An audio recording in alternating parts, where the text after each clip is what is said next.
Well, let's take a moment now to move on to our 5th cruise. We've only done 4 of the 6 that we want to get through. We're going to go through to certainly one of my favourite lines, because it's the line I proposed to my wife on. Let's go to Princess Cruises. Amazing American cruise company, this, Paul. I know, very, very close to your heart.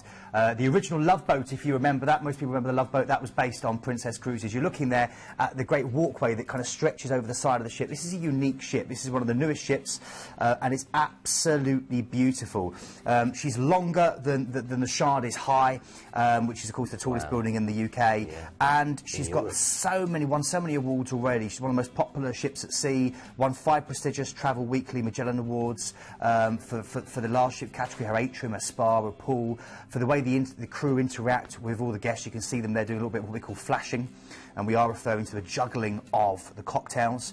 The sea walk that you saw there stretches over the top of the ship. It's also got an incredible water and light show in the evening, where the top deck pools transform into this huge fountain, almost like the Bellagio fountains. They dance for you and there's music. It's an incredible event. You've got Princess Live on there as well, a wonderful TV studio where you can go and be part of a TV audience, and the cruise director does your shows. There's the water and light, the fountains dancing in the evening. Yeah. It's a great thing to go and see. This was actually called the best cruise ship for foodies, according to USA Today. So if you are a fan of food, you can do lots of different options here, lots of different great Italian, from the Italian gelateria to the trendy terrace seafood bar, great pizzerias.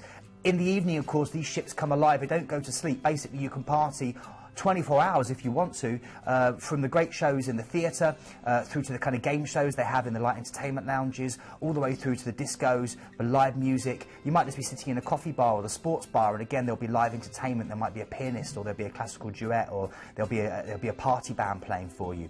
Great selection of different staterooms for you to enjoy. Again, if you're there, you can go through for the solo staterooms all the way through to these big family staterooms. So again, lots of choice, lots of options. Fabulous ship. I want to point out that this is actually a previous bestseller for Planet Cruise, and it's an exclusive to them at the moment, so take advantage of it. And don't forget, this trip's also going to have an overnight in St Petersburg. In fact, why don't we do the itinerary? Let's go through where we absolutely visit. Great place. So flying from London Gatwick through to Copenhagen, you embark in the ship for 11 nights cruising. Your first port of call is going to be Oslo. Forest-clad slopes plummeting into this island-studded fjord. Oslo is an incredible place. And again, we're not focusing on Copenhagen purely because you're just coming out of there straight away. So we're in Oslo, and this is the commercial centre of Norway. It's been a major trading port for a millennium, dates back to the Vikings and before.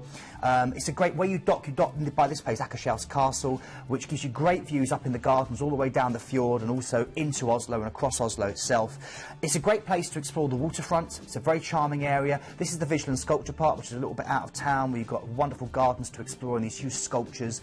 Many of them are, twice the size of you and I, and a great chance to walk around and gawp at. You can go and see the screen painting.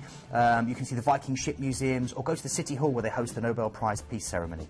Okay, from here you then got either Gothenburg in Sweden or Aarhus, which is in Denmark. It depends on which date you go. The itinerary differs, but they're both amazing chances to explore a little bit of this part of the world.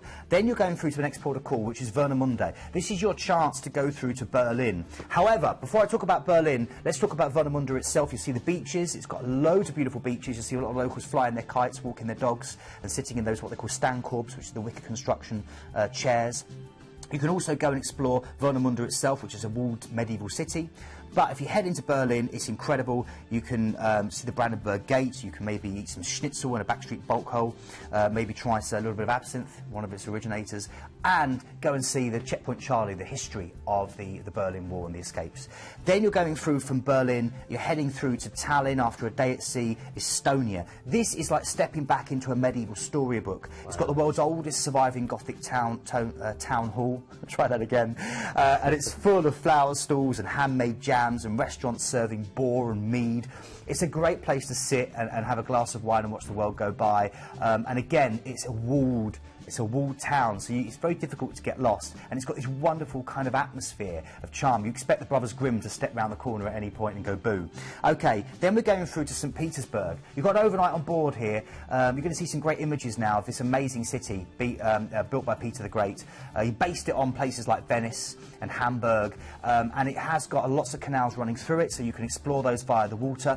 You can also visit, of course, the Hermitage, the Winter Palace, with over 3 million works of art there for you to enjoy, for some of the greatest painters of all time.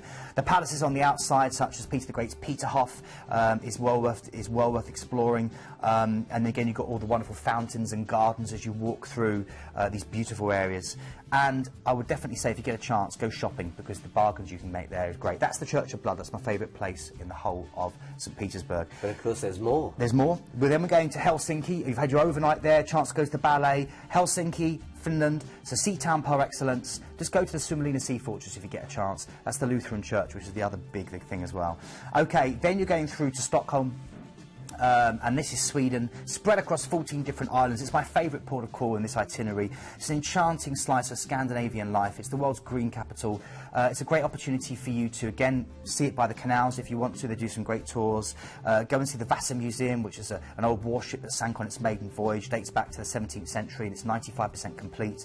You can do a historic rooftop tour, 130 foot above the city on the former Parliament building, or go and maybe get a spa experience. OK, and then relaxing day at sea before we head back to Copenhagen. Right, let's take a quick look at the ship itself, because it is an absolute stunner. I think you're going to fall in love with it. Princess, again, to me, one of my favourite cruise lines. And don't forget, you can relax as much as you want to, or you can get involved with the entertainment as much as you want to. This is your home away from home. It really is. Fantastic American-based cruise company where they really put service right in the centre of everything they do. Let me just show you the value for money that you're going to enjoy, and there's plenty of dates available for you, May, June, July and August. Now this is the exclusive to Planet Cruise, a free upgrade from inside to a balcony. And let's face it, these ports of call, you want to be able to sit out on your balcony and enjoy the arrival, enjoy the departure. Return flights available. If there are other airports you're considering, just call the guys, 0800 781 5458, and they will take care of that for you.